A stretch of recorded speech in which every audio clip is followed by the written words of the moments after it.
All right, good evening, guys. Hope everybody had a good weekend. Nice Mother's Day. And welcome to the second week of finance. Second week, we're almost done. We're halfway there. Let's just finish out strong. I hope everybody, like I said, I hope everybody did have a good Mother's Day. I'm solo right now in the office, so I will be teaching from the computer and kind of running everything on my own. So if it's a little slow or a little laggy, I apologize, but we work with what we got, and we're just going to move with it. So, Do you need me to go through the slides for you? oh no, it's okay, because I'll be flipping back and forth pretty quick. We got some videos, some fun finance, nothing finance related in the videos. They're kind of they're going to be a lot more explanatory towards the realm of real estate, so they won't be as bad. But as you can see, we're going to be in Chapter 6, dealing with the instruments of real estate finance. In talking about real estate finance and the instruments that we use, these are some of the key terms that we're going to talk about. And before I get into this, we are going to go into somewhat specifics today, but like we've said, kind of hammered over and over, and Justin really wants me to repeat throughout this course, is that you don't need to know the specifics of everything. You don't want to get into the situation of trying to explain something that you're not certified to do. We're here to help people find homes, or to help people sell their homes. Nothing more, nothing less. You want to be knowledgeable about all of this stuff. And kind of what we'll go through today, you're going to want to be fairly knowledgeable about. But you don't have to know every single thing. You don't have to know the loan terms and all that kind of stuff. We're just going to hammer that. I'm going to kind of hammer that throughout this course, just to keep y'all. Once y'all are licensed, so you remember the idiot who taught you real estate finance always told you don't do what you're not certified to do, what you're not licensed to do. So. I'm going to keep saying that throughout this class, so just be prepared for it. I'm sorry. But yeah, so today we're going to talk about instruments of real estate finance, encumbrances and liens. So can anybody off the top of their head, and since I'm sitting at the computer, I can see all of you online, can anybody give me a definition of a lien on a property? Does anybody have any idea of what a lien might be?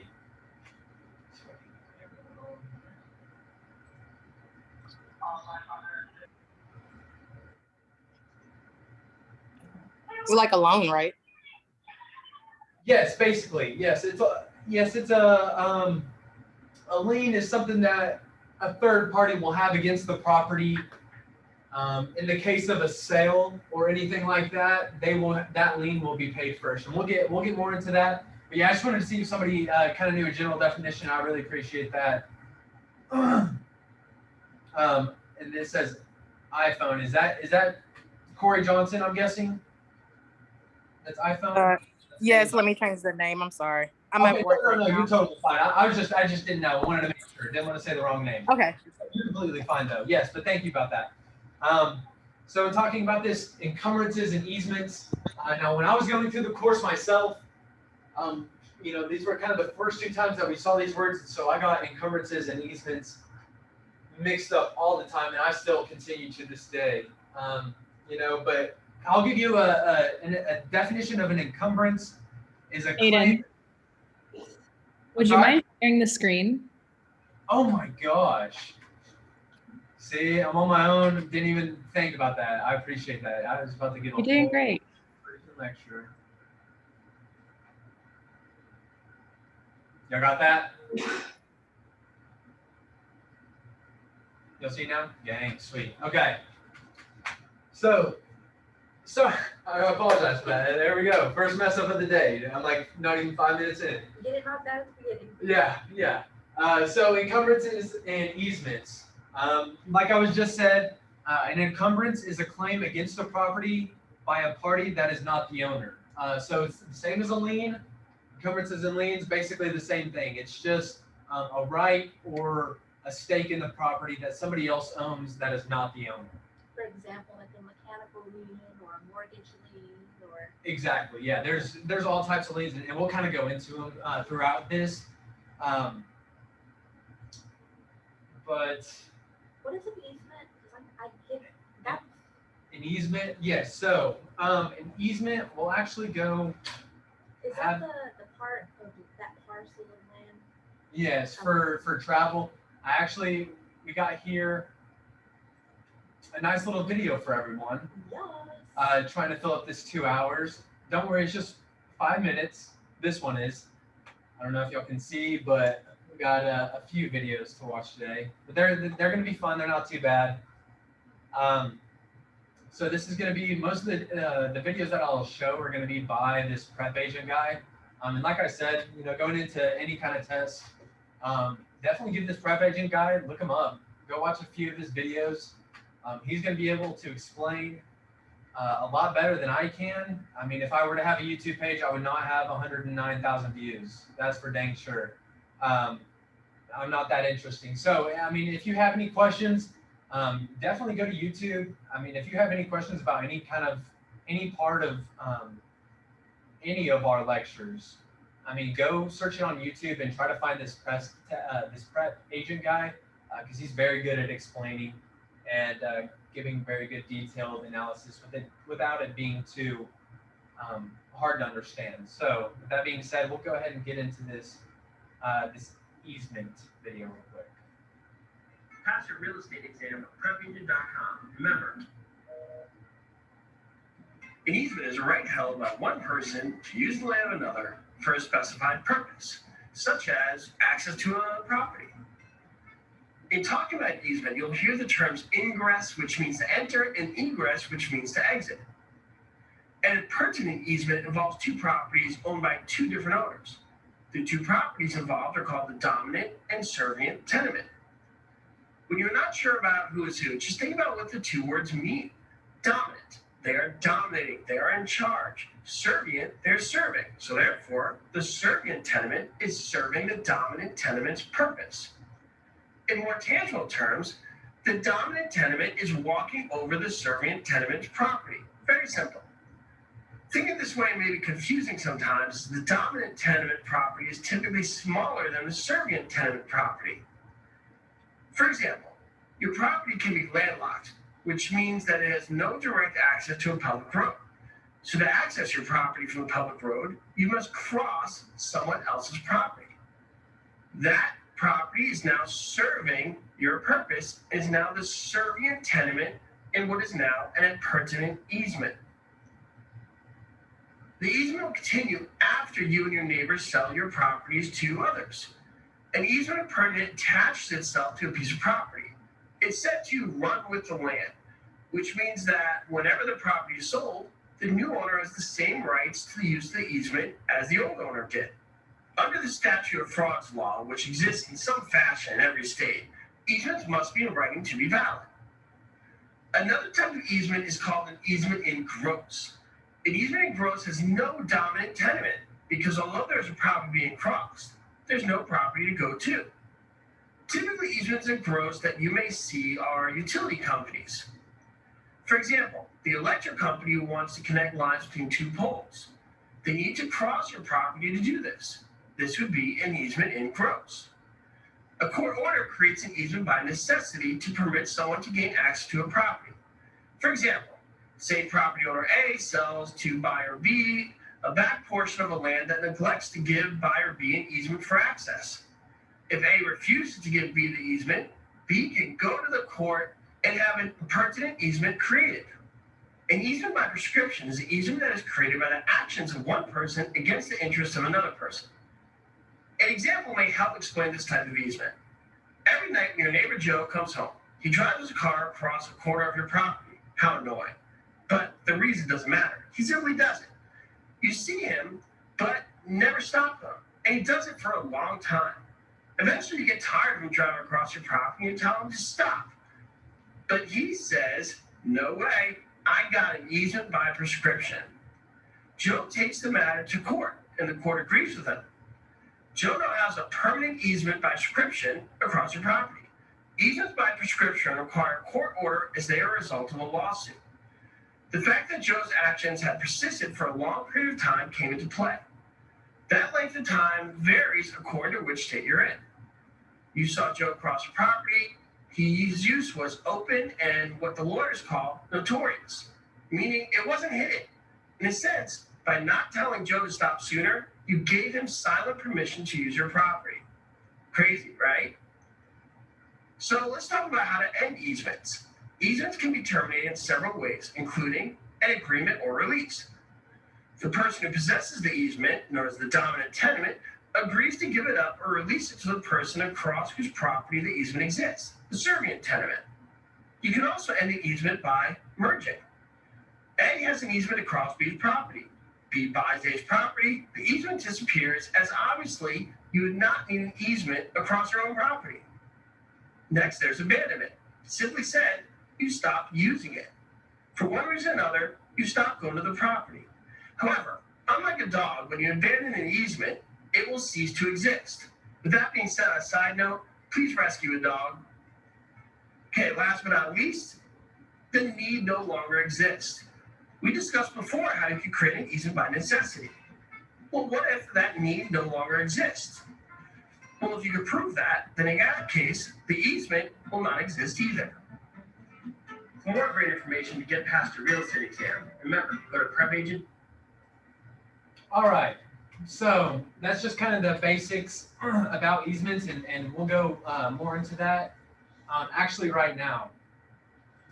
So it's just, this is kind of a further explanation on what an easement is, and if y'all have any questions about it at all, please feel free to ask, obviously. So say that I own this parcel of land right here, this property. Here's the frontage road, the road that it sits on. And we'll say this is, I don't know, 50 acres. So it's a good piece of land, big enough to put multiple houses on. We could do all kinds of stuff with it. And, you know, one day I have my house right here up at the very front, right in front of my land. And you know, I don't do a whole lot with this back half of land. I keep all of this real nice because, you know, I want it to look good in front of the road. But I mean, these back 20, 25 acres, nobody sees them from the road. I really don't take care of them. I really don't do anything, use it really. So, you know, I decide, well, shoot, why don't I just go ahead and sell that off? Why don't I make a little money, split my land in half?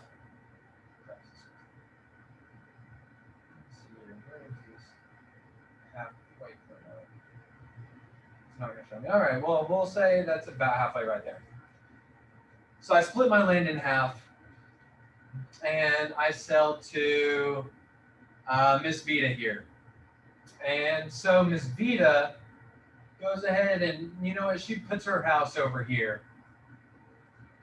And her house is back here. Well, you know, I have a driveway leading up to my house right here. Nice little driveway going into my house. Well, in selling Miss Vita this property and giving her her home, letting her build her home right here, I mean, how will you get to the back is the big question. Well, as that video just explained, you're going to get back there by an easement. So what I'll do, being the front property, I don't want you going through the middle of my property, going right into your house. So I might throw it kind of over here off to the side on my property, because I do have to provide you a place to be able to get back to your property. It is required. You have to be able to get to your own property.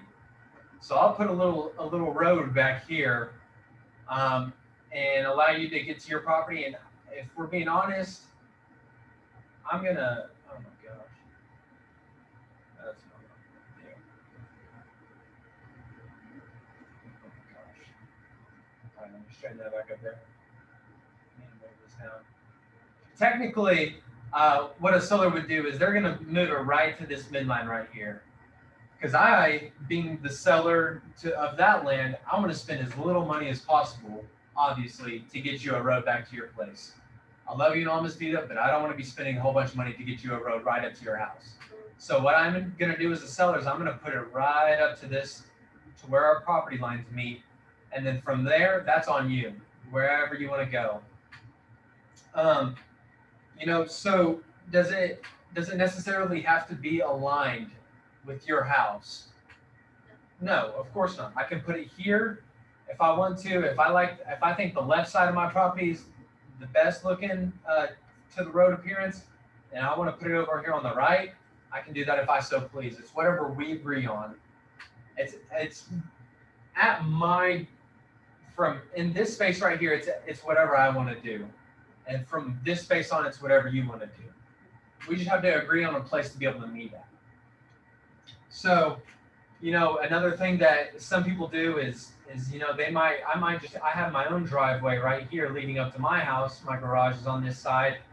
Well, instead of adding a whole nother road somewhere else and tearing up my land, I'll just kind of add on to my driveway, is what happens a lot. And they'll just continue that driveway all the way back to that other property. And from there, you can do whatever you want with it. You can take it from that point, you can go straight line over to your house, but that's not really ideal because that's not going to be ideal because now that's cutting through half of your property right there. So what will happen a lot of times is you'll turn that and you'll come straight down this line right here. I'm not even going to mess with it that much anymore. I can get it to work with me. I'll put it right here, and then you'll finish that way. You'll do this portion right here, and then straight up to your house. Obviously, trying to stay off as much of your property as possible and leave it vacant land. So in talking about this. Now I got a question. See if who was not paying attention in the video, but if you remember, Gio, can you tell me which of these is the dominant and which of these is the servient property? If this is the road right here, the main frontage road, which one will be the dominant property, the one that has the control of the easement, and which one will be the servient property? I would say the top one would be the servient, and the one closest to the road would be the dominant one. Yes, exactly.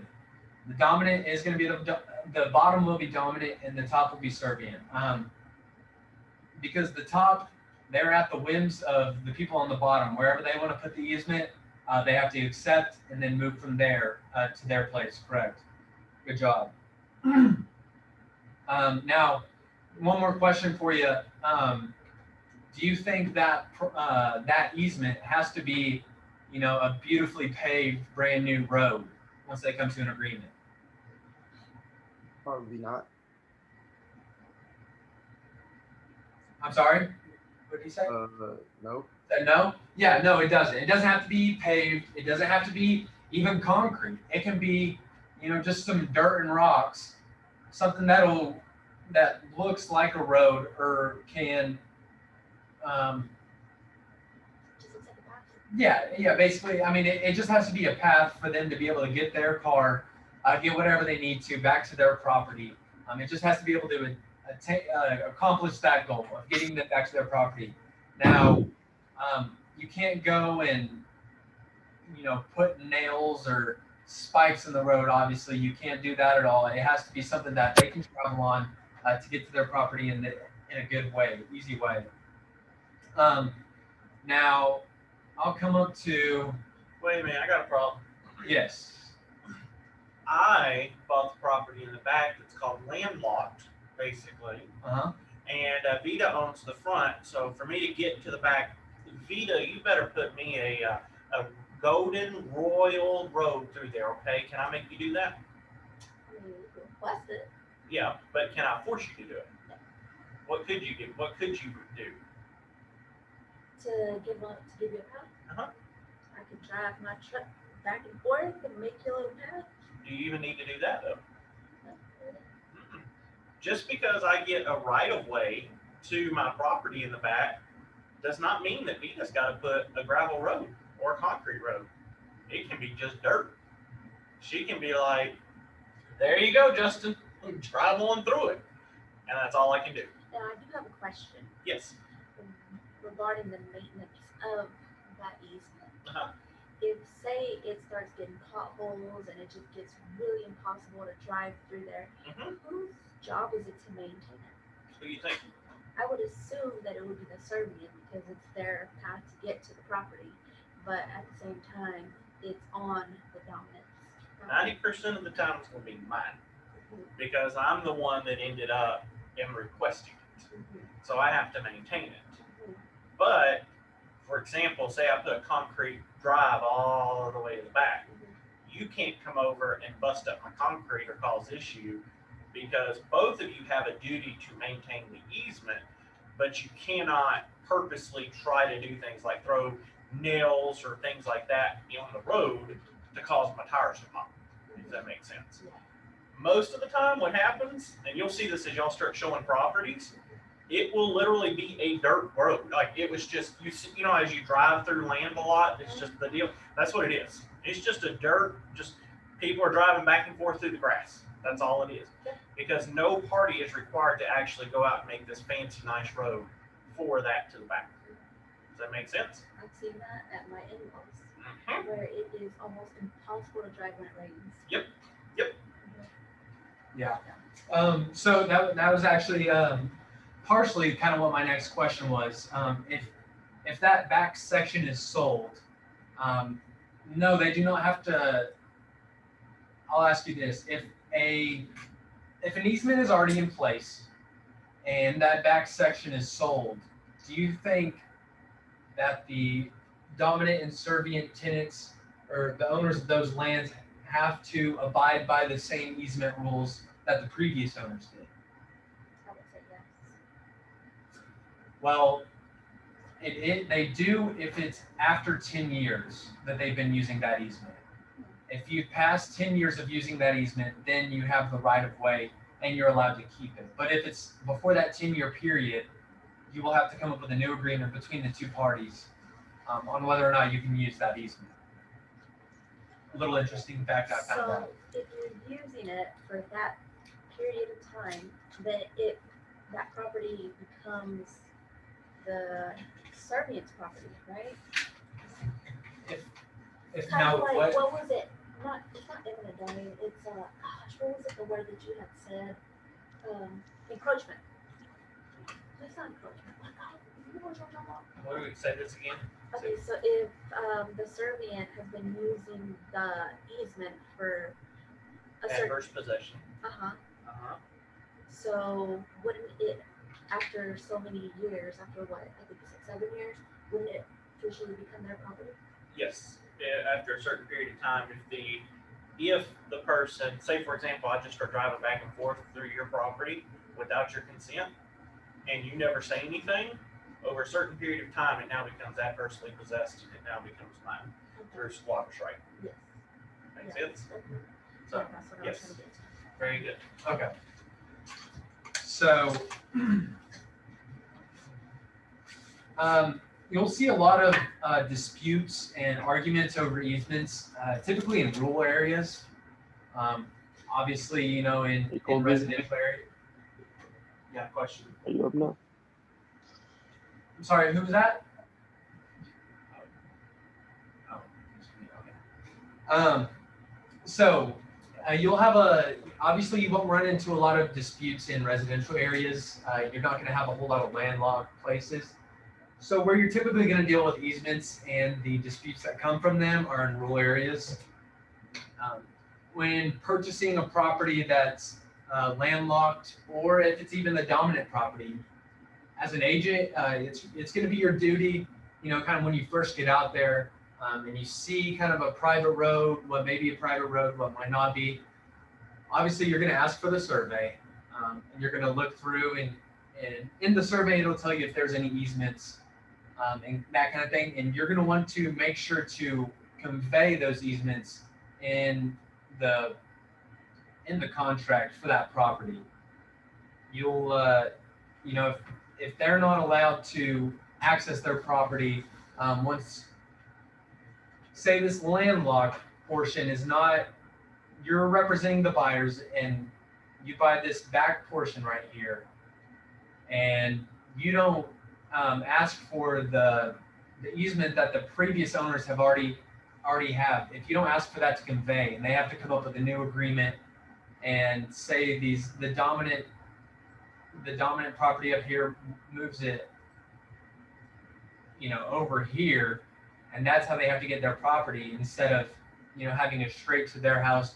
They're gonna be upset with you. So you're gonna want to know at all times, what easement's going on, how they are, where they are at in the property, and you're gonna want them to convey, because if you do deal with rural land at all, you're gonna want to know about the easements and how they convey, because I've ran into some issues with them in the past, and they're no fun to deal with, especially when it comes to the back. You're gonna have to get something resurveyed or any of that kind of thing. You're gonna want to know what's going on with the property. So that's just a little bit about easements.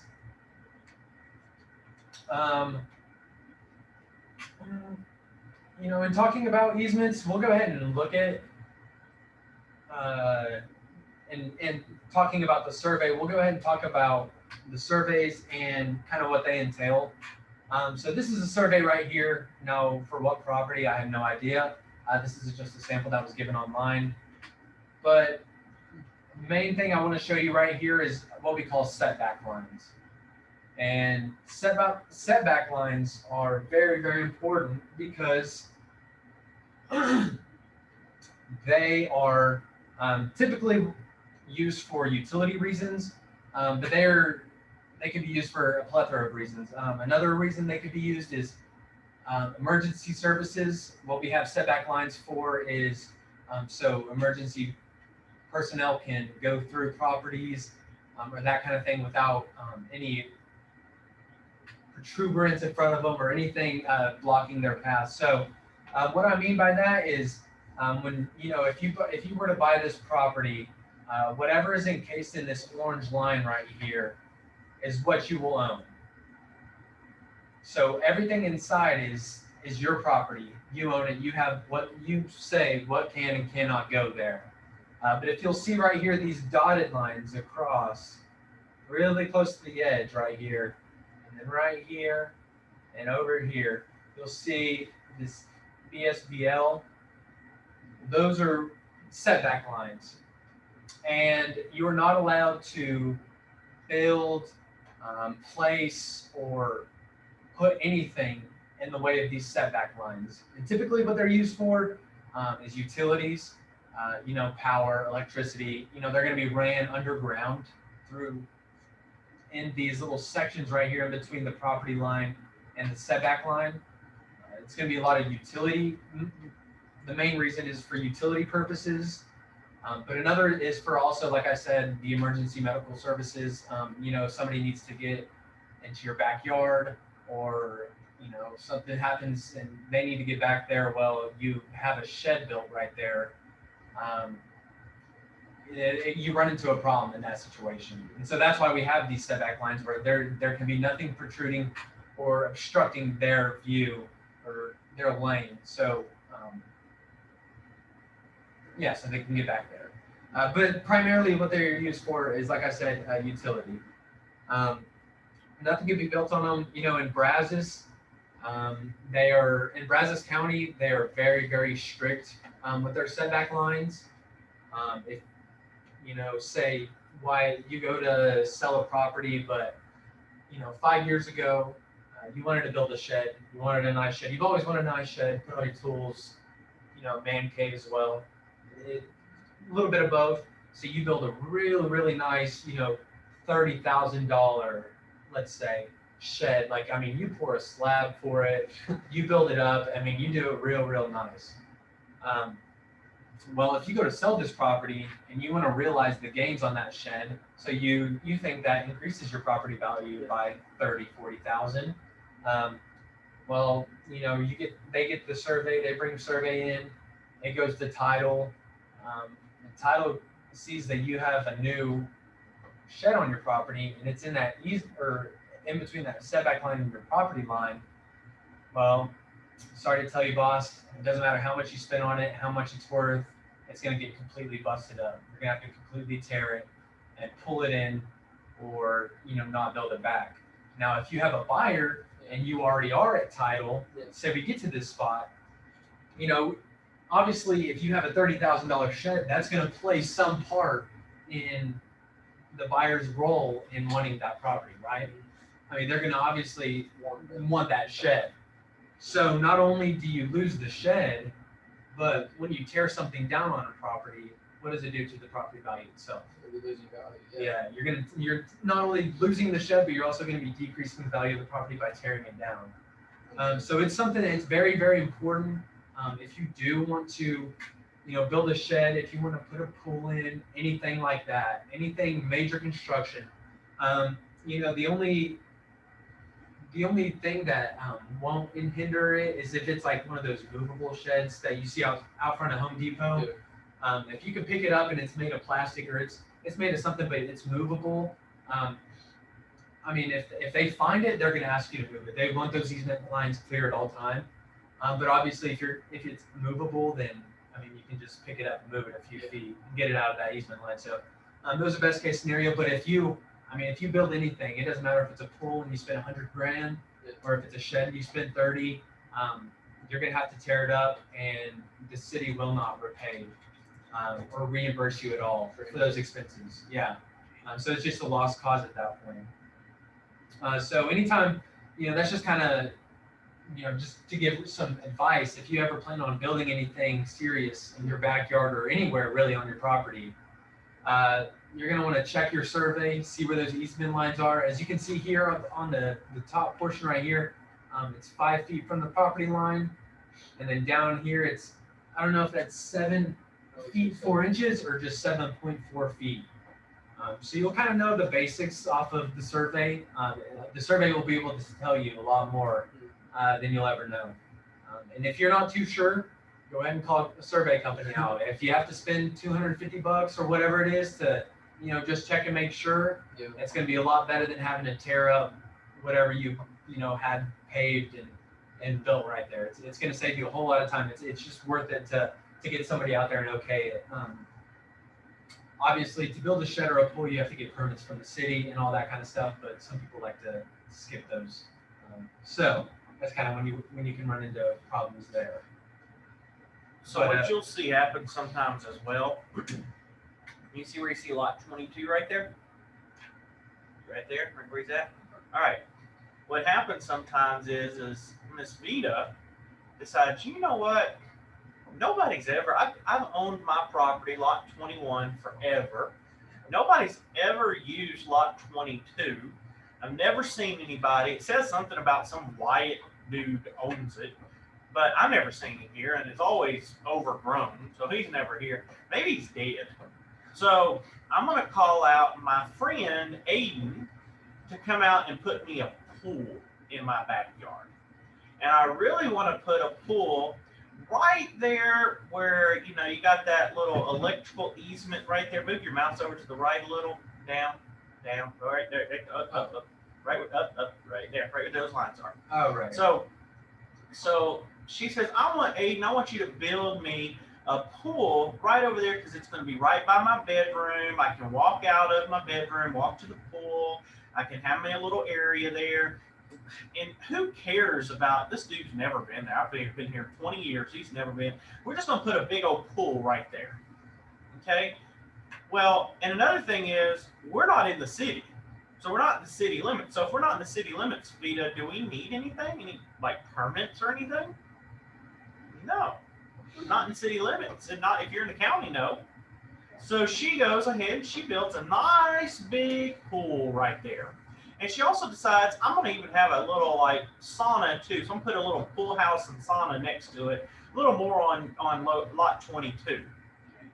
So she now has basically took up half of your lot, Mr. Wyatt. Okay.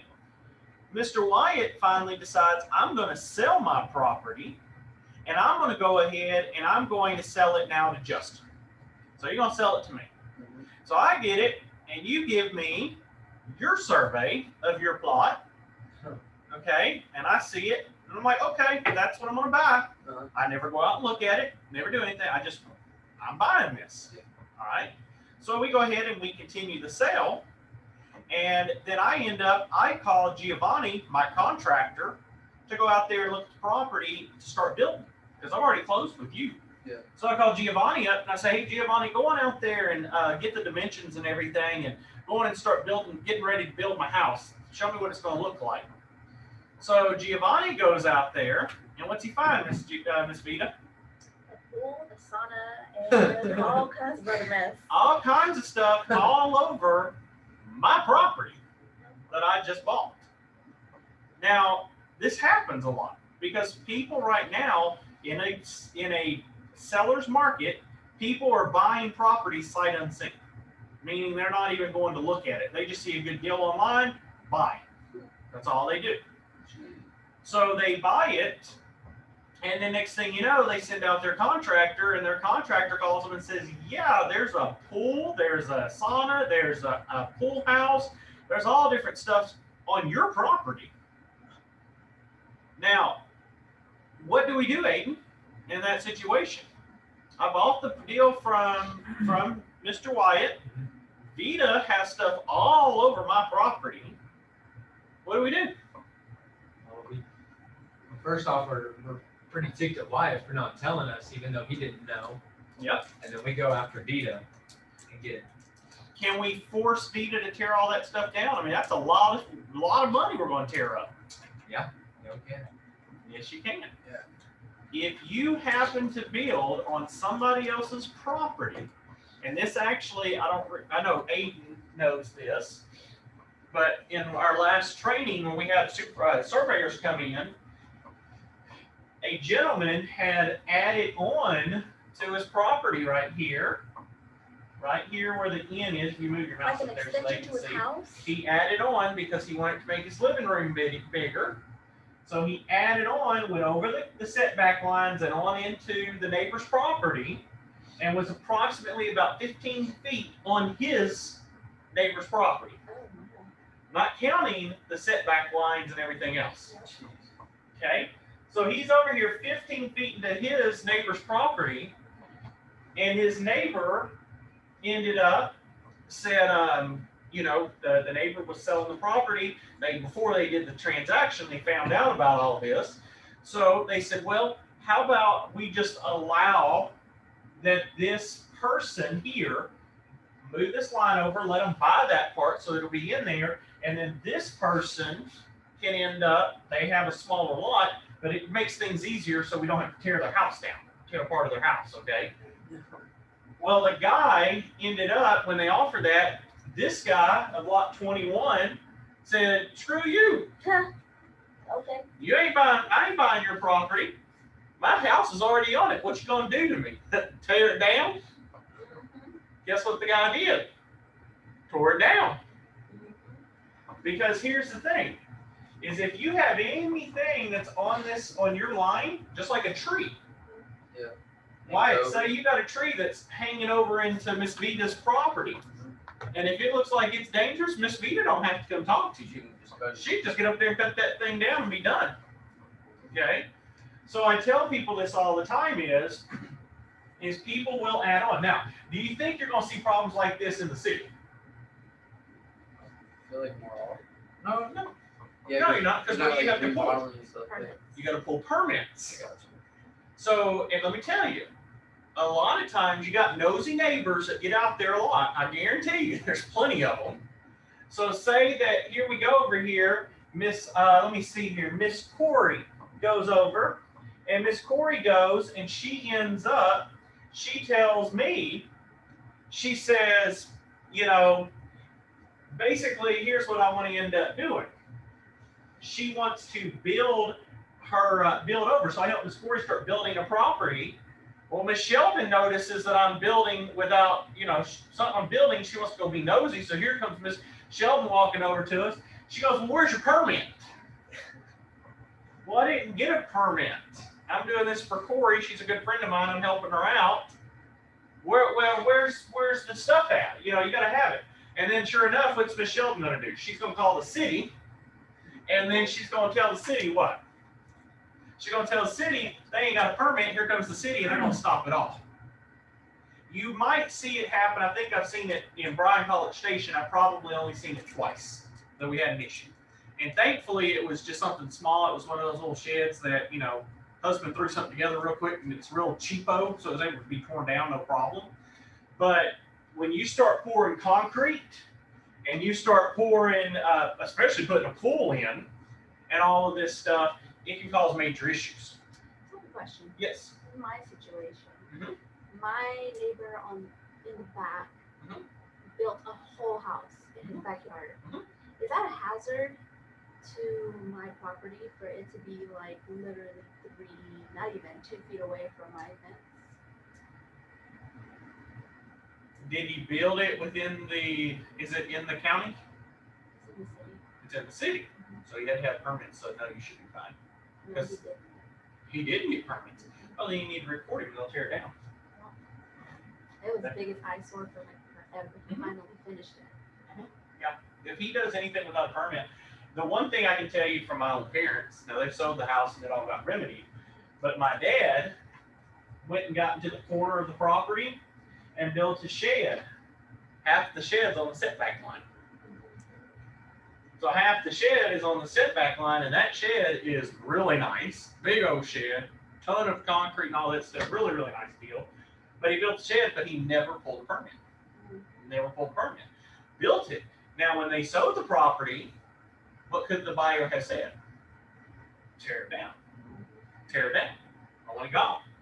And, or they can even do this. They can say, I want you to tear it down. I want you to build it back where it was. They can ask that too. Most of the time, if they want it torn down, the person's going to do what? The deal's going to fall apart. The whole thing's just going to fall apart. But that's why it's imperative that when anybody wants to start building, you want to get a permit, because with the permit, what ends up happening? A permit allows for you to actually build within that, and you're meeting the situation.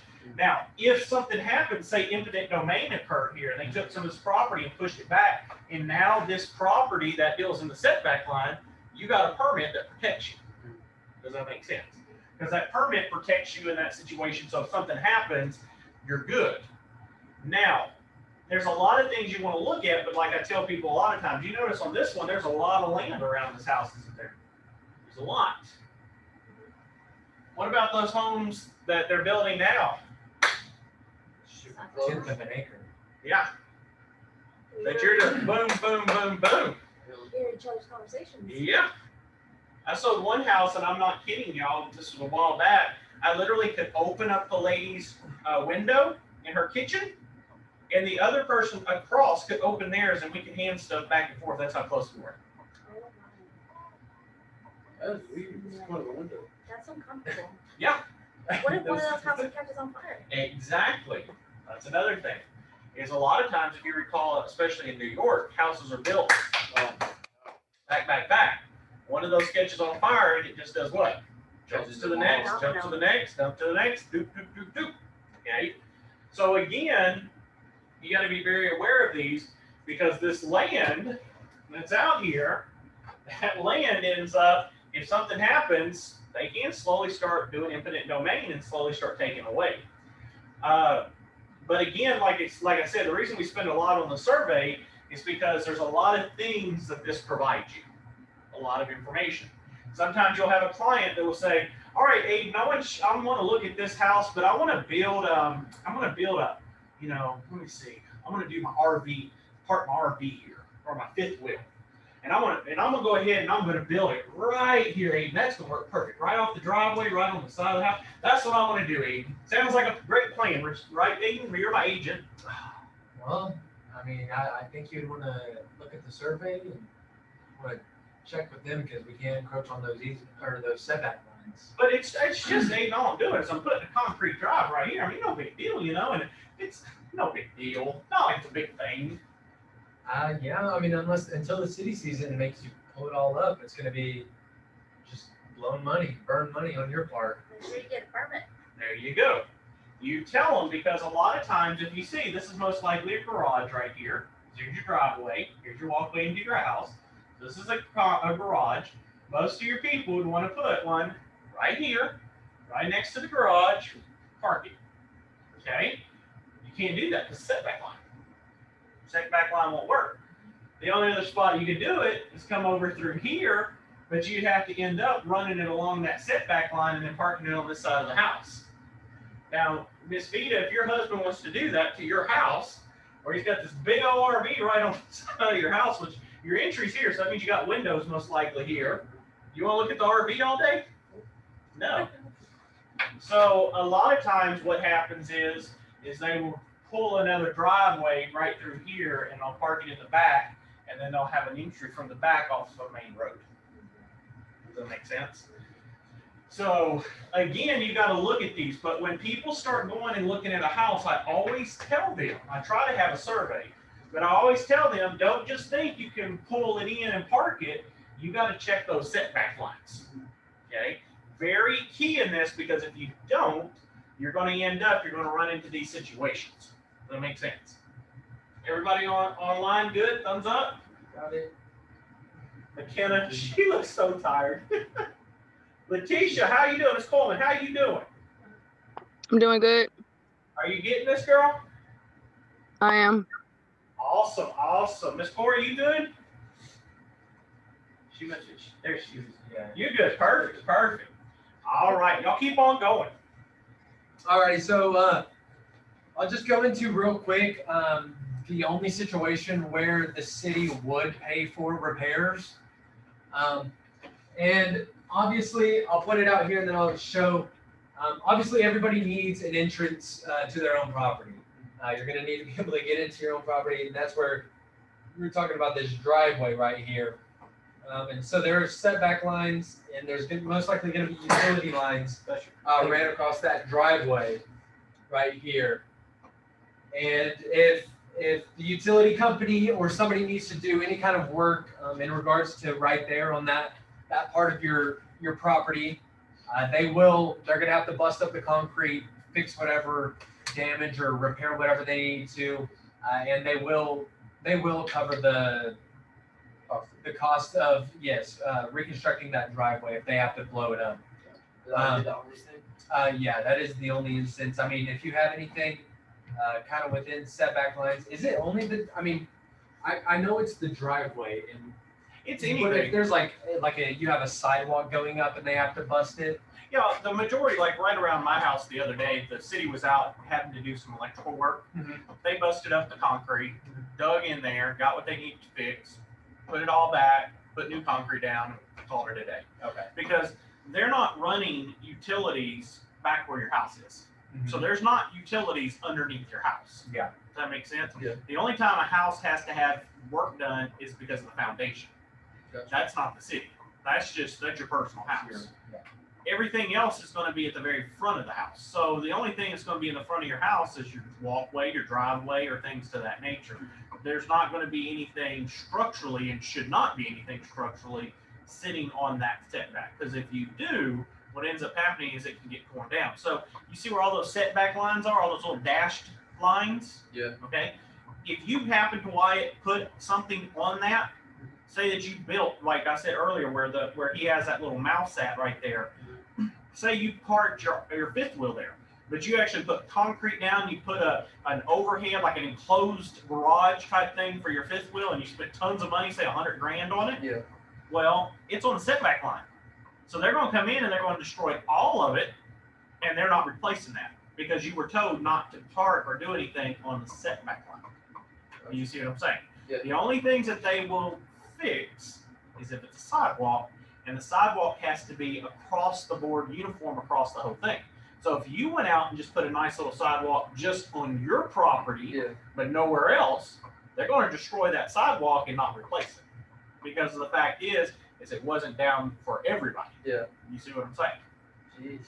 Yes. A lot of times you'll see people, like my mother, she loves to put flowers. Yeah. All at the front with nice flower plants and all that stuff, those concrete flower plants and all that are built and everything. Well, if the city ever comes through and did any work, they could destroy those and never replace them. Because you were told not to put anything there. Yeah. So that's why so many feet, it's normally anywhere from 10 to 15, sometimes up to 25 feet from the road back, you can't touch nothing. So, and if you do put it, just know you could possibly lose them, if that makes sense. So you got to be careful with those setback lines. That's Very that's key. very, very, very big. And you definitely want to know kind of what's going on. If you're listing a property, like I said, you're going to want to know you're going to want to get the survey as fast as you can. You're going to know about easements, setback lines, all those types of things, because they can, like we said, they can inhibit the purchase or the sale going through of that property, and you never want that. You don't want an upset client. That's first and foremost. Go back. Done with that. Now, we talked about easements for about the last hour, but now we'll go into covenants, and kind of what covenants are. They're the rules affecting the way a property can be used. They're also they can be used as like what will be conveyed in the property. What are the covenants of the property? Say White is selling his house, and he wants to sell the surface rights. He wants to sell obviously the land, the ground, and what comes on the house, the surface, purely, that's it. But you want to maintain your mineral and your air rights for, whatever reason. Well, you'll kind of run into this a lot in the residential area, and it'll just kind of make you crack up because, you'll go into a listing and the clients will say, well, I want to sell my surface rights, obviously, but I want to hold on to my mineral rights. And they got, a quarter of an acre that their house is sitting on. They got neighbors to both sides and front and back. Well, they want to hold on to their mineral rights. And obviously, you don't ask them because you don't want to be rude, but you just want to be like, well, are you planning on, if they find oil under this quarter acre, you think they're going to fit an oil rig right here behind the house? Yeah. But you'll run into that a lot. A lot of people in residential, they'll be like, oh yeah, I want to sell the house, but can I keep the mineral rights? You should avoid it. You should. Well, typically what you tell them is, who do you think actually owns those mineral rights in that subdivision or that neighborhood? Probably like the city. City, and then it definitely, okay, so that's a good answer because it's not, you're correct, and it's not the person owning the house. Yeah, it would be like city or something. So typically who it is it's the developer. Whoever came into that land and bought, all the 40 or 50 acres that the whole subdivision includes. They most likely maintain the mineral rights to themselves, and then sold the individual property, the surface rights. Yeah. Sold platted them off, surveyed them off, and sold them individually, and that's how they make a lot of their money. Yeah. So if anybody were to come in and find somehow a bunch of oil under a subdivision, it's most likely the developer who's gonna probably kick everyone out, pay him a good amount of money, but kick everyone out and then throw that oil rig, and that'll be his money, his royalties to collect, which. I'm hoping one day that I can hop on some mineral royalty somewhere. I just need to start buying some land. But I got my granddad. They got 116 acres in the grain. Really? Oh yeah, and he goes straight to my mom and her brother, which is an uncle, but he lives in Cali. He does real estate stuff. So I already know he's probably gonna sell his house to my mom and my dad, so they just go move out on that. Yeah. And it's me and my brother, bro. That's sweet. I'm the third generation on that. Now you gotta work your brother now. You gotta take care of I ain't even worried about it. We got the same mindset of what we're gonna do with it. Okay. So it's all good. That's dope. That's cool. But yeah, so you want to know kind of what's going on, what will convey with the property. And typically when you're dealing with residential, it's only going to be primarily just the surface rights, the ground itself, and the properties, the real and personal property that come along with it. Talking about, liens, as it was said earlier, lien is basically a debt. And talking about voluntary liens, some voluntary liens that happen are, trying to buy a home and taking on a note. Obviously, you're the one who signed on the house, so you're taking that on voluntarily. Another thing is, if you go buy a car, student loan debt, credit card debt. Those are all examples of voluntary liens, something that you willingly get yourself in, and you owe the money and all that. An involuntary lien, something that you can't help. One of the worst of them all, taxes, income tax, all that kind of stuff. You don't choose. If you choose to pay income tax, that's on you. I personally wouldn't like to not pay. We don't pay no state income tax here in Texas, but we do have federal income taxes, which stink. But those are some specific some examples of involuntary liens. Would an involuntary lien be like a mechanics lien as well? So a mechanics lien, we can kind of So that's actually that'll be considered a voluntary lien because a mechanic. Yeah, a mechanic's lien that's on your property doesn't only regard to somebody coming in fixing something that has to be fixed on the property. If you have somebody, like we said, come in and build a pool for $50,000, that is a voluntary lien, which is also a mechanic's lien. Yeah, because you decided to take it on. So yeah, if somebody comes in, puts a pool, installs a pool for $50,000, you ignore it. They put it in, they install it, they leave. You don't pay them at all. Well, what they're going to do is they're going to go down to court, file a lien or a judgment against your house. And once they receive that, they're not. It's weird because once it's done and transferred to the courthouse and they put a judgment against your property, it switches from a voluntary lien to an involuntary lien. Oh, so once he gets to that point. Once it goes to court and a court order is put on you, it becomes involuntary. Because you didn't want to pay it. Yeah, because you don't want to pay. Yeah, but that's not important at all. That's just the technical terms of it, and that's how it is. But that's not anything you need to know. But yeah, once they file a judgment, they'll put a lien on your property. Once you sell that property, that lien will be paid off before you get your reimbursement. So if you're only going to profit $50,000 off the sale of that house, and you have a $50,000 mechanics lien because of some guy came in and put a pool, well, you're kind of out of luck. You're not going to make any money off the sale of that house because he's going to get paid regardless. And it kind of stinks because, well, it's really bad because not only are those involuntary liens, they stay on. They don't stay on forever. If somebody has a mechanics lien against your house, they'll need to go renew it every 10 years with the court. And it can be passed down if that house isn't sold within, if I have the pool installed, $50,000 in debt, but I never move out of it, so I never pay that debt. Well, probably the guy who installed the pool is probably going to pass as well.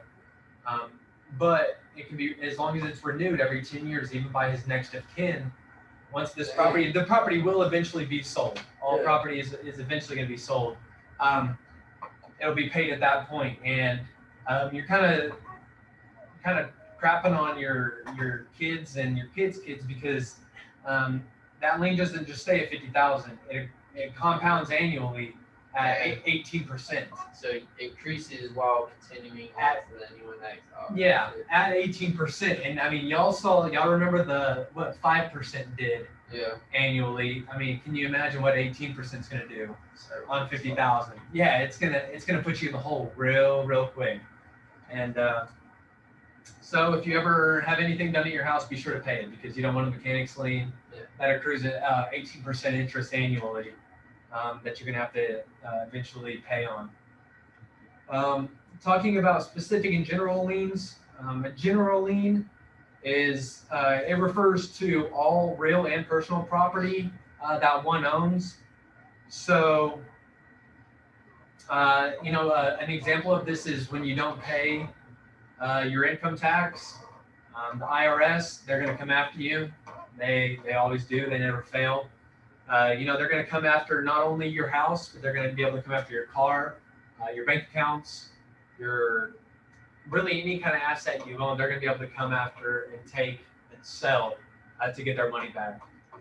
There's very few liens that are general in that sense, and they can come for everything. The majority of them are going to be specific, and a specific lien, deals with a particular asset where, for example, here in Brazos County, if I own a property and I don't pay the property taxes on it, well, the lender is going to go file a judgment with the county, and then the county will put my house up, kick me out, evict me, and then it'll be a foreclosure sale. And that's how they'll recoup their money, is through the sale of their house. They can't, they're not going to come after my bank accounts or start selling all my cards because I didn't pay my property taxes. They're just going to take the house itself, sell it. They're obviously going to make a pretty nice little profit just because you didn't pay property taxes. The property taxes are relatively cheap compared to the price of the property. So they're going to make a little profit on the side, and then they're going to get somebody in the house who will pay the property taxes. And you know, one thing that never fails, government want their money. They want our money, not theirs. But yeah, enough about that. I get off my bad spell. You know, talking about the instruments of real estate finance. We're going to actually go into we've got a couple more videos here. This is a short one. It's again by that test prep agent guy. It's going to have to deal with deed versus title. Yeah, you'll kind of realize deed, title, deed of trust. These are all going to be very confusing.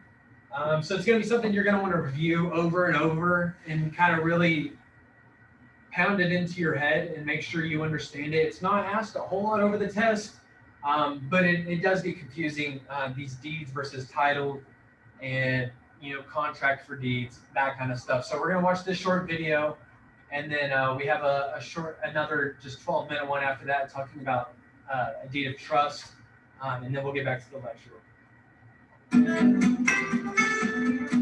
What is the difference between a deed and title? Most people assume that property deeds and titles are the same thing, but they're actually two different things that serve two different purposes. When studying for the real estate exam, most of us learn that title means ownership and a deed is evidence of the transfer. It is like when your mother packed your lunchbox for elementary school and she wrote your name on the box. That represented title to the box because it shows ownership. The receipt that your mother had when she bought it proves that ownership was transferred from the store to your mother, just like with a deed. The receipt is her evidence of the transfer. Let's dive in a little further. What is title? Let me start by saying that title is a concept, not a piece of paper. Title is the legal way of saying you own a right to something. In real estate, it refers to your legal ownership of a home. It gives you the right to live there and sleep there and use it as you wish. It may be a partial interest in the property or it may be full ownership. As long as you have title, you can access the land and enjoy it as you see fit. Title also means that you can transfer your interest or a portion of it to others. However, you can never legally transfer more than you own. In a nutshell, title is a concept used to describe a bundle of rights afforded to a homeowner or title holder. The bundle of rights include the right of possession, the right of control, the right of exclusion, the right of enjoyment, the right of disposition. The title to a property gives you the legal go-ahead to sell it again someday. But there's a catch. You cannot transfer ownership of a property until you clear title, which means that you've proven your title to the house is free of any clouds or defects such as liens, judgments, or bankruptcies. The buyer of your house and the lender financing the transaction don't want to take on any of your old debts that use the property as collateral. So to check for any potential problems before closing, a title search is performed. Any title issues identified in the title search have to be cleared before the sale can move forward. Common title defects include contractor liens put against your house for a kitchen remodel, improper title transfer due to past paperwork error, unpaid taxes, bankruptcy filings, child support liens, boundary encroachments, and many more. Until you can confirm the absence of any defects or resolve those that do come to light, you don't have a clear and marketable title to transfer to the buyer. That will bring your sale to a screeching halt until you can clear the issues and make your title marketable again. Abstract of title. When a sales contract is authorized, an abstract of title is generated that shows everything that has been recorded about the property at the county courthouse. The abstract of title often includes a summary of the original grant, subsequent changes in ownership, any encumbrances on the property, and a statement by the person preparing the abstract that is complete and accurate. Now that you understand what title is, let's talk about deeds. Unlike title, deeds are physical legal documents. The deed is the buyer's guarantee that the seller actually owns the property free and clear with no liens, encumbrance, easements, or clouds on the title. The deeds contain the names of the seller and buyer along with a complete legal description of the property. The deed is signed by the seller, generally in front of a notary public, in order to acknowledge the signatures. It must be a written document according to the statute of frauds. Sometimes the deed is referred to as the vehicle of the property interest transfer. You can transfer only a portion of your title, or you can transfer the entire interest. Deeds must be recorded in the courthouse or assessor's office to make them fully binding in most states, but a failure to file them does not change the transfer of title. It just means that the deed is not perfected. An imperfect deed doesn't mean that there's a problem with the title, but there could be a problem with the way that the deed paperwork was handled. Because it is a physical legal document, the buyer gets a physical deed in their hands at the time of sale, which proves they have title to the house. There are a few main types of deeds to note. General warranty deed. The general warranty deed is the most commonly used in traditional home sales and proves the most protection for the people buying your home. It means that you, the owner, have clear title and a right to sell the property, and you have no knowledge of any unforeseen issues that might come up with the title for the life of the property. It also says that no one else has the rights to own the property. Special warranty deed. A special warranty deed is similar to the general warranty deed with one exception. It only promises a clear title for the time you've owned the home. This is generally used for commercial real estate transactions and can also be called a covenant deed. Grant deed. Like the two types of warranty deeds, a grant deed shows that you have clear title to sell and no knowledge of anything that might impact the title. But it does not include a warranty that you will defend the title against anyone else who may pop up and stake a claim to the property after the sale takes place. Quitclaim deed. A quitclaim deed offers the least amount of protection for a buyer of your home. The quitclaim deed transfers rights and ownership to the buyer, but does not provide any guarantee that the seller actually has the right to do so. With a quitclaim deed, even if the seller is not legally allowed to sell the house, the buyer has no recourse after the sale because no warranties were made by the seller. For this reason, it's normally used when a property owner gives a house to someone they have a strong relationship with. For example, a father to a son. Bargain and sale deed. If your home is being sold in a tax sale or foreclosure, the property may be sold with a bargain and sale deed. This means that the seller does not need to clear the title and there are no protections for the buyer. So, for example, if there are liens on the property sold with a bargain and sale deed, they are purchased along with the property and the buyers are responsible for cleaning everything up after the fact. In conclusion, the terms title and deed are often thought of as the same thing, but their legal meaning is quite different. Once you understand the relationship between the two, you'll have a better idea of your rights and responsibilities as an agent, as well as a clearer understanding of the closing process. The easiest way to think about the difference is that the title is a legal way of showing that you own the rights to something, full or partial, while deeds are the legal documents that transfer title from one person to another. When you own a property entirely, you will possess both the deed and title. This is Joe from Prep Agent, and as always, keep it concise and keep it simple. Thank you. All right, so that's kind of the differences between deed and title. Just to give you a short summary, still to this day, I still get them confused. It's never something, I don't know, I guess once you hit like 15 years in the real estate world, then you understand it all. But again, for beginners, it's just you're going to want to know the basics and kind of just know the general idea of each. And we'll talk, we'll pick up that next video when we talk about the deed of trust. But first, I kind of want to get into this first a little bit here, title, lien, and intermediate theories. Equitable and legal rights, and then equitable and statutory redemption. So here in the state of Texas, we do this first one right here, equitable and legal rights. So what this is if Vita, you're selling your property to Wyatt here, y'all go through negotiations on the contract and everything. Y'all finally figure it all out, and the contract is finally executed. The real executed date is done, and it's sent into title. Well, we have, that 10-day option period. And why do you remember at all what that 10-day option period was used for? There's like a whole like checklist of things to. Am I saying that? Yeah. I mean, you get done as a buyer, yeah. And you can back out. I'm trying to remember everything. What's your question? No, so what is the primary reason for the buyer those 10 days? What is the reason for giving the buyer those 10 days? What do they do during that? Their inspections, Exactly. Yeah. Inspections is Yeah, the primary thing. That's the out, main right? thing. Okay. You want to go through. I mean, because obviously you want to make sure there's no termites in there. You want to make sure everything works. You want to make sure the roof is good. You're going to want to make sure the foundation's good. I mean, you don't want to move into a crappy house. You're going to make sure that it's fundamentally sound, like in the building of everything. Yeah, those 10 days, that option period is used for inspections. And it's So not haunted.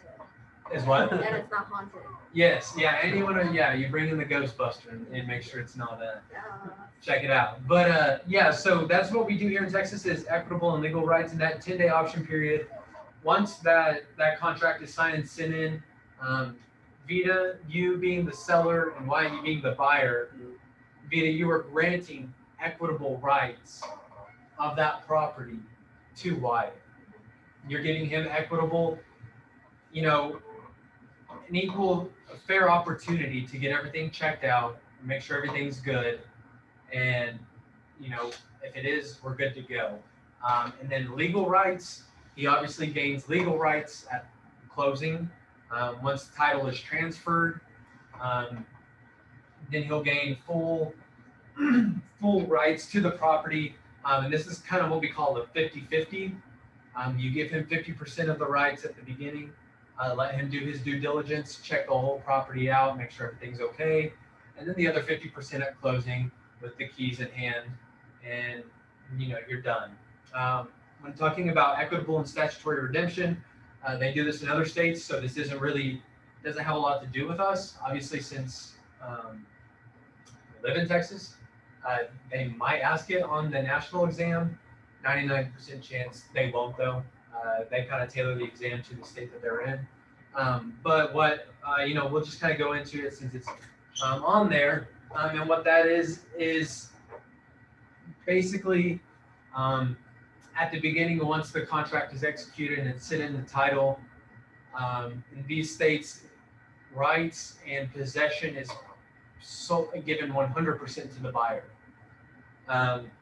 So, if we're in that same situation, and I don't even know who uses it, Wisconsin, let's say. Wisconsin uses this. Well, at the time of the execution of this contract, you are technically giving 100% of your rights away to Wyatt and 100% ownership of the property to Wyatt once the contract is executed. And the statutory redemption period is if he finds something that he doesn't like or anything like that, he has the ability to redeem that and give those back to you.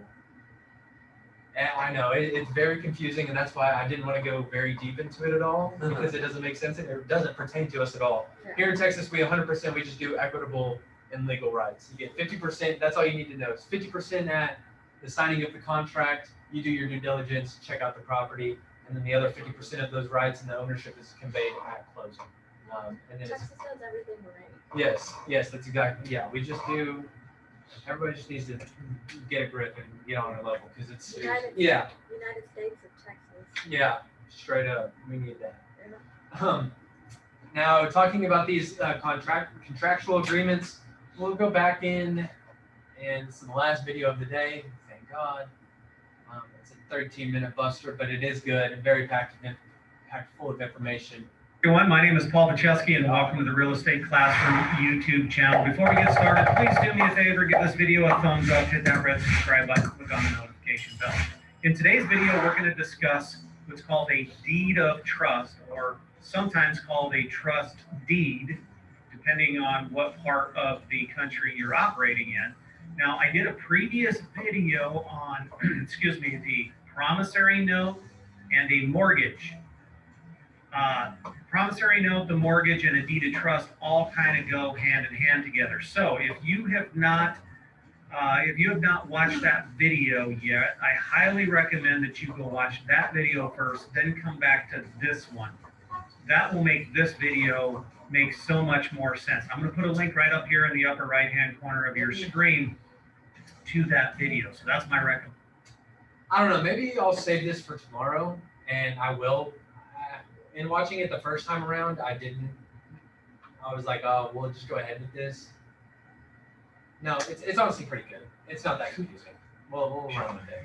All right, so are you ready? Let's talk about deeds of trust in this video. You gotta add. Are you ready to begin your new confused career already. as a Texas real estate agent? The CE Shop has everything you need to get started and set up for success.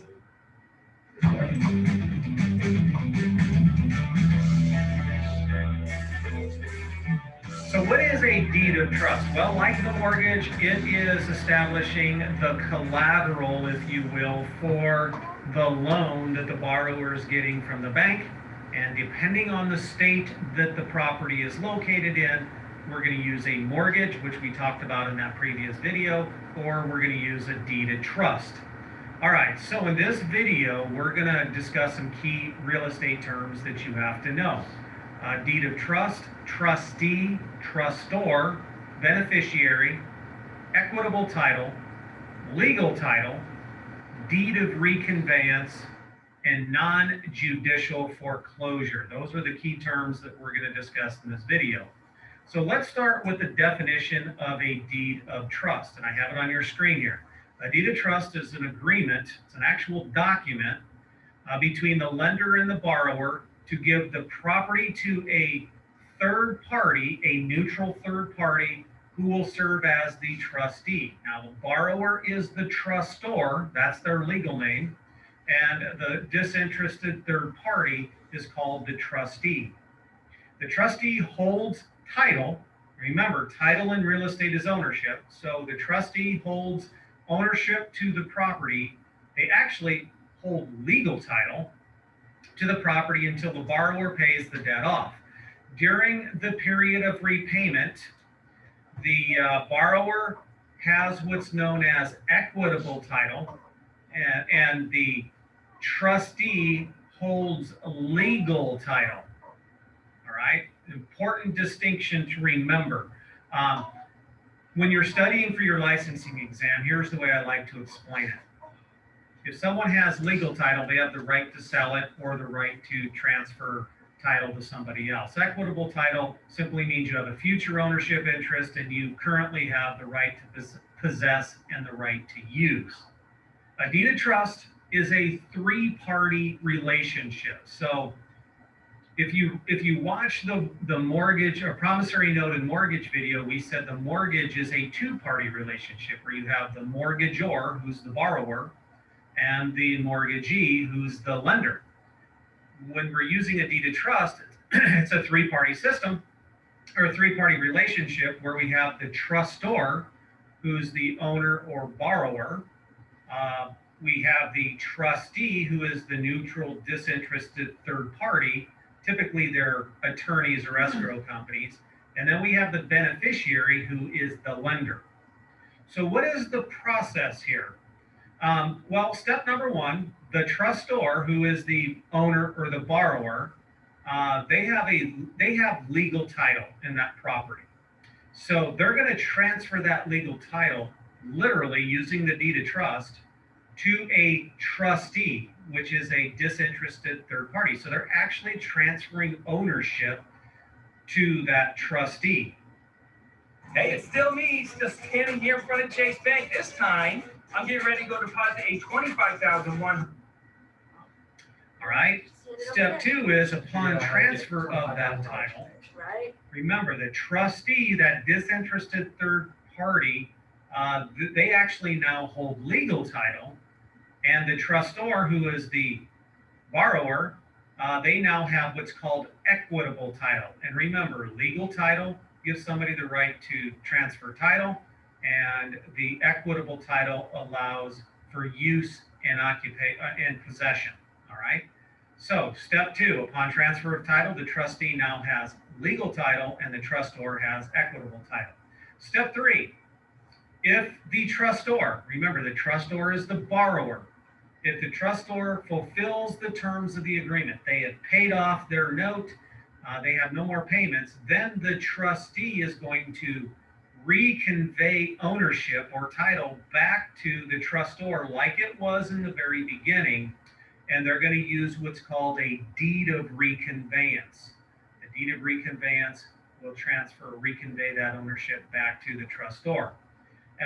Let's look at step 4. Now, if the trustor, who's the borrower, if they default on payments and a foreclosure has to happen, here's what happens. The beneficiary, who is the bank that borrowed the money, they're going to notify the trustee and say, listen, the trustor has not made the payments, so please foreclose on the property. So the trustee, who has legal title to the property, will then use a process called a non-judicial foreclosure. We're going to talk more about that in a minute. But that's if the trustor defaults on payments. A lot of legal terms here, but you just have to know who they are. You have to know that the trustor is the borrower or the owner of the property. You have to know the trustee is a disinterested third party. You have to know the beneficiary is the lender. You just have to know this process that I have outlined on the screen. Otherwise, you really won't understand or grasp the deed of trust process.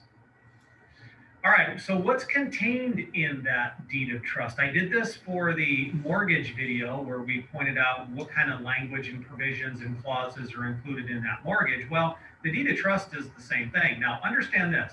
Like the mortgage, there's a promissory note and then the mortgage. The promissory note is the promise to repay a debt. The mortgage is the collateral or security for the loan in case of default.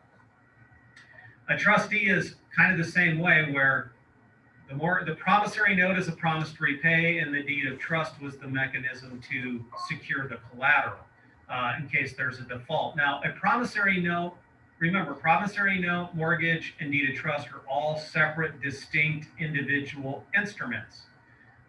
But also, like the mortgage and the promissory note, where they can be combined into one, we can do the same thing here. Many times that does happen. Well, where the deed of trust and the promissory note are combined into one, but they are technically two legally distinct separate instruments. So what are we going to find in the deed of trust? We're going to find escrow account requirements. Remember that escrow account, we discussed this in a previous video, pays for the borrower's taxes, property taxes, and insurance on behalf of the borrower. It'll have processes if there should be a default of payments, how payments are applied. Number 5, hazard insurance requirements. Number 6, maintenance requirements. In fact, a lot of people don't realize that as a borrower, if you aren't maintaining the property, the lender can actually go in and go through the process of foreclosure to secure that property because it's not being maintained, it's losing its value. Number 7, mortgage insurance requirements, if any. Number 8, it describes what happens if the property is condemned by a governmental body. Next 45 seconds, I'm going to show you how you can get started in real estate, doing deals, buying houses without. Number 9, acceleration remedies. And then number 10, it typically has an alienation, or what we call a due on sale clause. And it's going to have a whole bunch of other stuff, but these are the main things that I think you should know for illustrative purposes. Now, the deed of trust versus a mortgage. Now, I assume you've already watched the mortgage video, so this will make sense if you have. So why do we have a deed of trust? Or why, originally it was all just mortgages and promissory notes.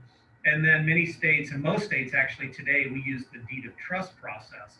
Why is that? Because a deed of trust for the lender, on the lender's behalf, is much more efficient and much, much easier to foreclose upon default of the borrower's payments. For example, in a deed of trust state, and this is varying a little bit, but in a deed of trust state, foreclosure can happen within a couple of months. In a mortgage state, it could literally take years for the lender to get the property back through the foreclosure process. So from the lender's point of view, it's much more efficient and beneficial to use a deed of trust. Number two, a mortgage, as we talked about, is a two-party relationship, which has the mortgagee and the mortgagor. A deed of trust is a three-party relationship, trustor, trustee, and the beneficiary. Number three, depends on the state where you're located, meaning some states are mortgage states and most states are actually the deed of trust state. Number four, mortgage. The mortgagor, who is the borrower, actually retains legal title, and the lender, who's the mortgagee, places a lien against the property. In a deed of trust, the trustor receives equitable title. Now remember, the trustor is the borrower. They have what's called equitable title, the right to use and possess, and they have a future ownership interest. And the trustee, who is the neutral third party, holds the legal title. That's the difference here. And then number five, the mortgage. When we're talking about a mortgage, if the lender has to foreclose, must use what's called a judicial foreclosure process, where they actually have to go to court. The deed of trust, it's non-judicial foreclosure. They don't have to go to court. The trustee, upon notification of the beneficiary, which is the bank, of default, they go to what's called a trust sale, or a trustee sale, with two E's, trustee sale. And maybe you've heard about homes being sold at the courtroom stairs. That's literally what happens, and it's called a trustee sale. Now, before we go, very important to remember that you understand. Just go ahead and call that right there. Isn't tomorrow the day they have those estate sales at the courthouse? I think Justin says like every Tuesday, the second Tuesday of every month. I think it is the second Tuesday of every month, yes. If tomorrow, Tuesday the 10th, so yeah, tomorrow, yeah, it should be tomorrow at the courthouse. If you want to get a house cheap tomorrow, go to the courthouse, see what they got popping, see what they got going on these foreclosure sales, and see if you can make a little cash flipping it. Right. You got it. So, kind of going into these contractual agreements at the bottom of the slide here. That's really what he was talking about. We'll go into a little bit more, but he's going to be a lot better at explaining it. This is kind of that's his expertise, is explaining these kind of things. He's just a YouTube guy who just makes real estate videos on YouTube. So we'll go through it a little bit. I'll kind of give you some real world application examples. And then I would recommend, if you don't have anything else better to do tonight, which I'm sure none of you do, that was a joke, but go back and watch that video and see if it kind of makes more sense after we go through these. But yeah, so we'll get into the note. Well, first off, let's talk about, we've all been kind of put under we all know a lie. When you think about buying a house, and I've had it even when I make jokes with my friends. When you go to pay on your house, what do you go to pay what's the first word that pops in your mind? You're going to pay the mortgage. Yes, that's what everybody says. When I'm with my friends, and we tell jokes, one of them's like, oh, I'm gonna go to bed early tonight. What do you gotta do? Go pay the mortgage tomorrow? What are you, 35 years old? Like, come on, dude. Hey. I know.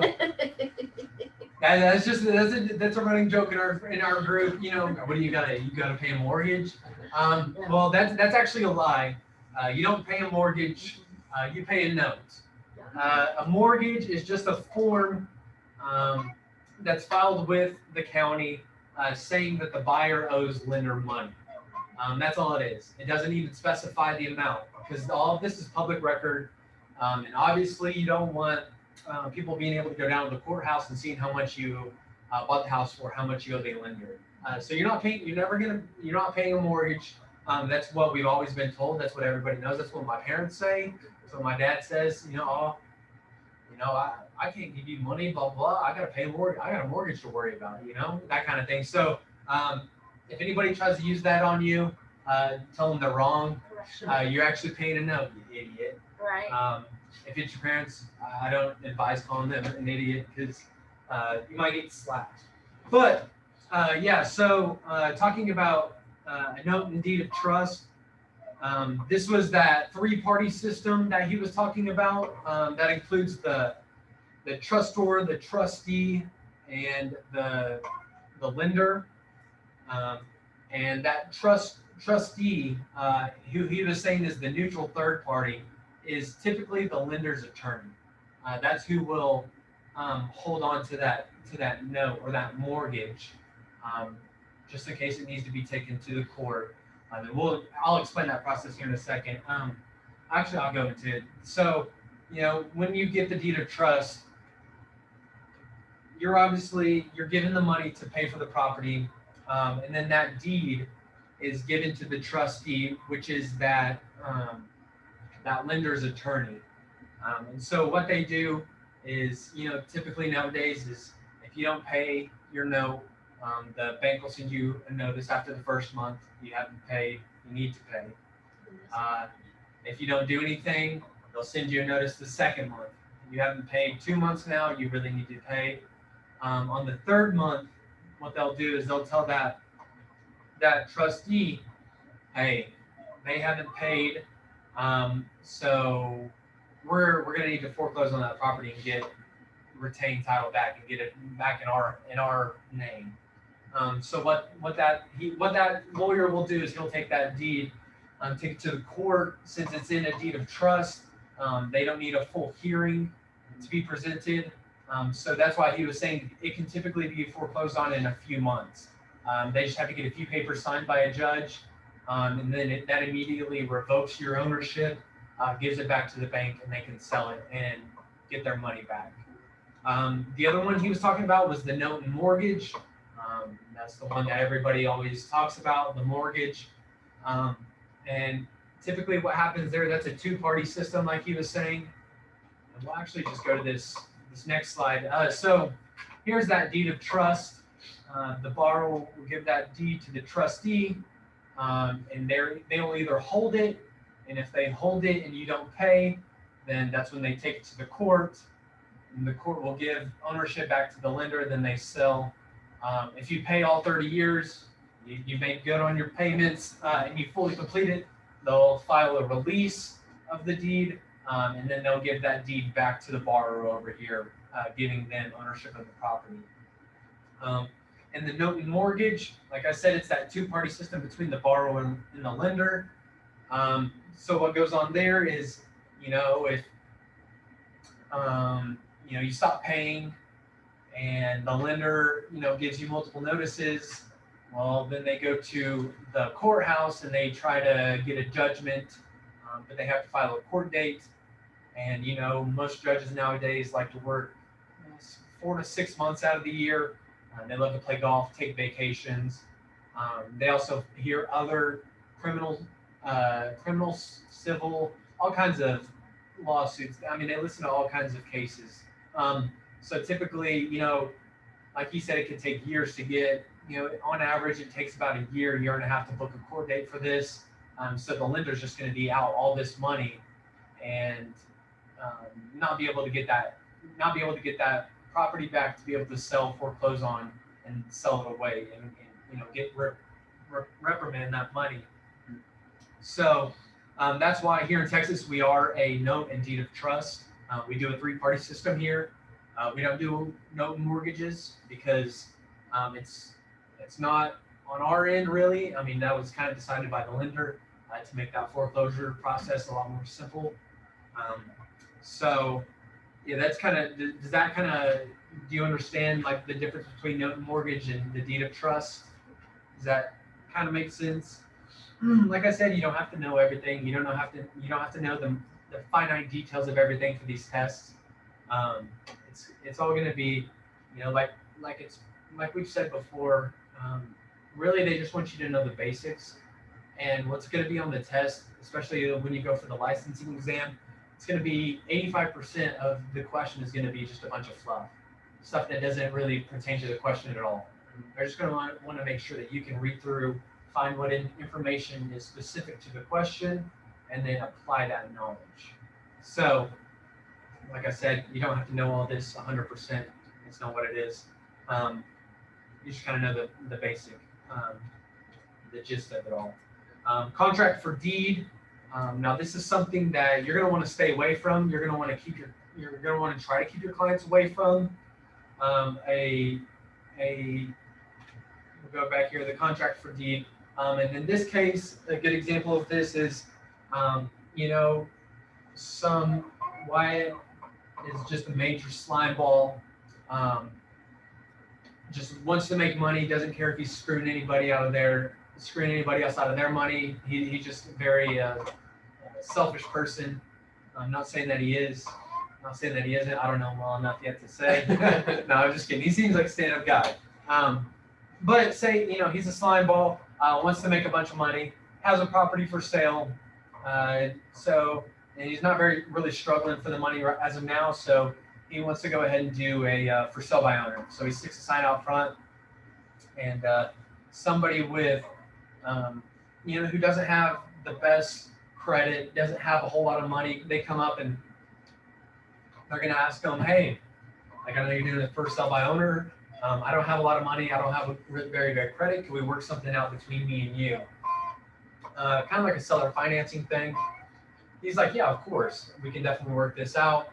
I'm going to make it really easy on you. I understand you don't have a whole lot of money, so I'm going to help you out here. I want just $1,000 paid on the 3rd of every month for the next 30 years. And at the end of 30 years, the property's yours. All I need is the payment in hand on the 3rd of every month.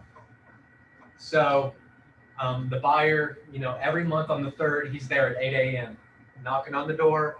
There's Wyatt. He hands him his check in hand. Got it all.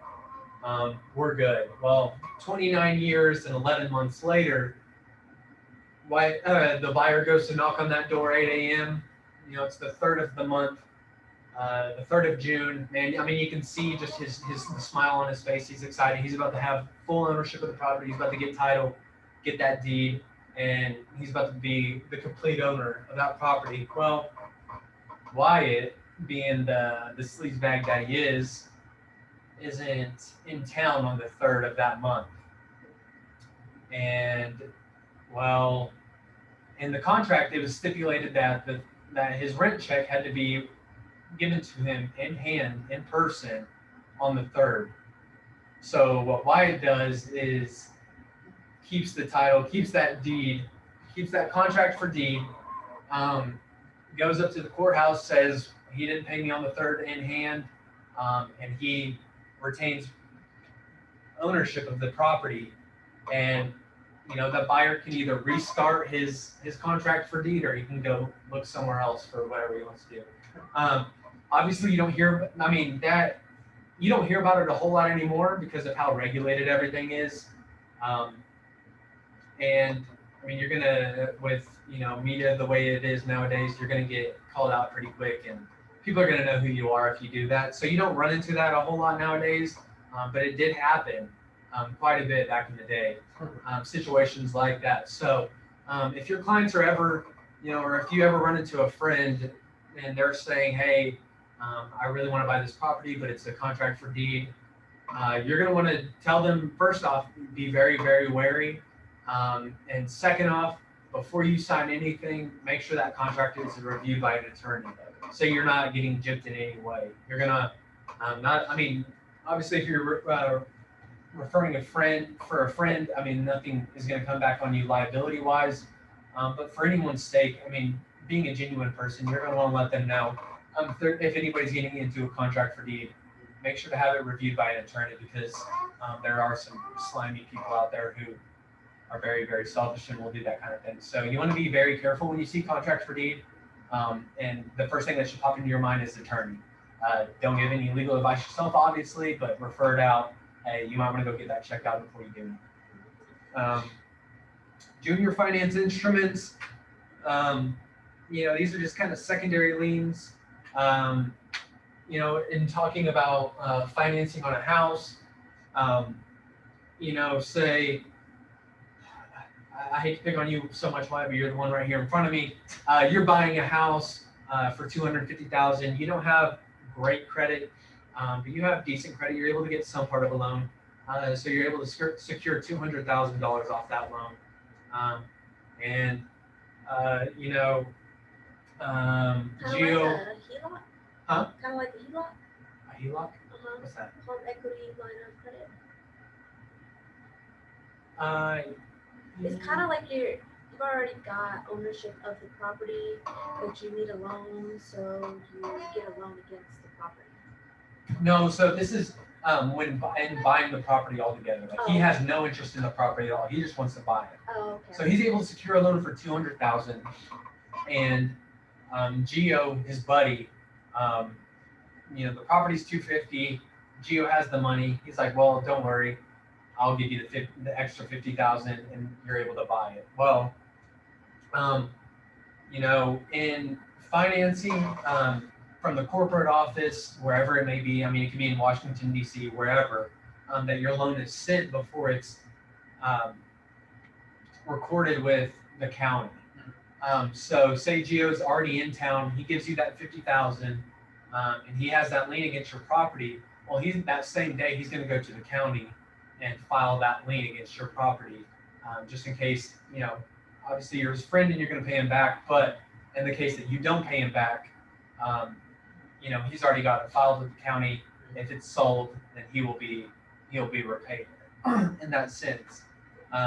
So he files that very first day. Well, the lender, whoever lends you the money, they send it off to corporate okayed it, blah, blah, blah. Well, they don't get it. They finally ship it over to the county, and it doesn't get there till 3 days after you get accepted for it. Well, if your property is sold, well, I'll just say, so who in that sense has the primary lien and who has the secondary or the junior lien on the property, would you say? Is it Geo who filed first but only gave you $50,000, or is it the lending company who filed second and gave you $200,000? Second, like the junior wouldn't be Geo, because I figured lending people would be like primary first, regardless if they were second. You would think, but so with how the court works, it's whoever files the lien first is who's going to get. Whoever files it first gets priority if it is sold, and the funds are reimbursed that way. So even if it's Giovanni first before the lending company. Yeah. So even if your property, you have to foreclose on it, and they only get $150,000 at that foreclosure sale. $50,000 of that will be given back to Geo first and foremost, and then that $100,000 that's left over will be given to the lenders, and then they'll come after you personally for that lien. So it's whoever files first is the primary, or has the seniority of the liens, and then junior is whoever files second. So that's just kind of a basic example of how you get junior in that sense. Then second mortgage deed of trust, we're running out of time today. That's not very important. I've already looked at the test, so there's nothing that in regards to the second mortgage or deed of trust. So we're not going to go over that at all.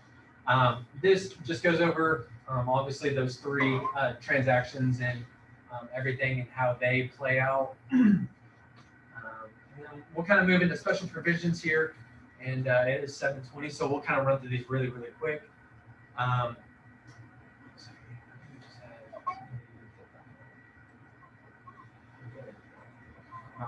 All right.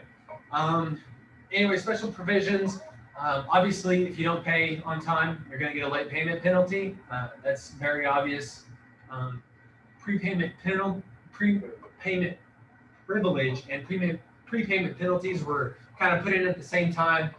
This was thanks to Obama. He went in and took out prepayment penalties through mortgages, and there are still some circumstances where prepayment penalties are not accepted. But obviously, if you owe, you buy a $200,000 house and you work your tail off, and you have a 30-year note on it, and you're paying, but I mean,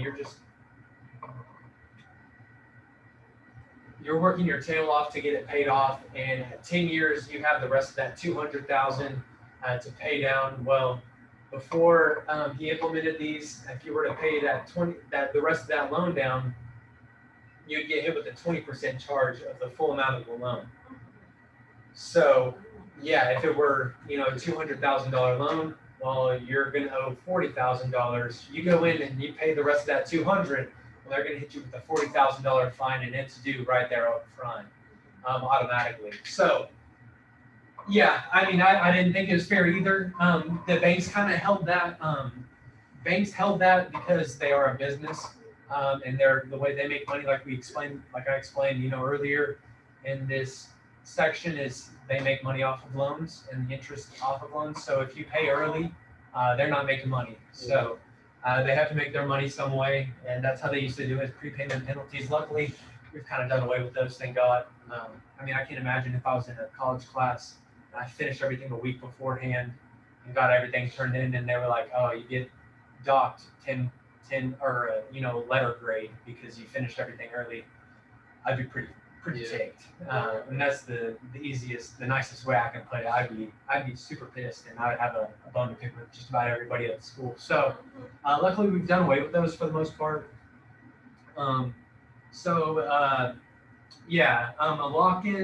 lock-in clause just states that a borrower may not pay off the loan before a specified date. It's kind of like the prepayment penalties. Luckily, again, we've kind of tried to do away with those and help people out. Due on sale clause basically states that the note must be paid in full upon once interest of the property is conveyed. This is not a whole lot of, you won't deal with this a whole lot. There's not a whole lot of people that can, once the title is conveyed, that they just pay the whole loan up front right there. So it's not really a big thing. Assumption clause, that's pretty much just saying if you're buying a house and the owner who's living in the house currently, they're looking to sell the property. It's a $250,000 house. I love the number 250 today. I don't know why, but they still owe $200 on that note. Well, what they'll do is just an assumption clause or an assumption sale, and you'll just assume the loan that they already have if you agree to the terms on that. And you can just assume the loan and then pay how much ever money on top that they request and get that. So that's kind of what the assumption clause is. Assumption versus subject to, not really important. Subordination, that just is talking about the servient. That in regards to a sale, talks about the servient property to the dominant property, like we were talking about earlier, when you're splitting off or closed, closed property that you're not able to get to. The exculpatory clause, this pretty much just states that the borrower surrenders property to the lender without any further recourse. If you're tired of paying the loan and the bank accepts, they're like, hey, we'll enact the exculpatory clause. You just back out, leave the house. It's our property. We'll sell it. You don't owe anything else. We're not going to come after you for anything. That's kind of what that and the non-recourse clause are technically the same thing. There's not any specifications between the two that you need to know 100%. And then extensions and modifications. I talked with Justin. He said we didn't even need to go over that at all. So with that being said, that'll be the end of our lecture for today. I'll go ahead and stop this recording real quick. I do want to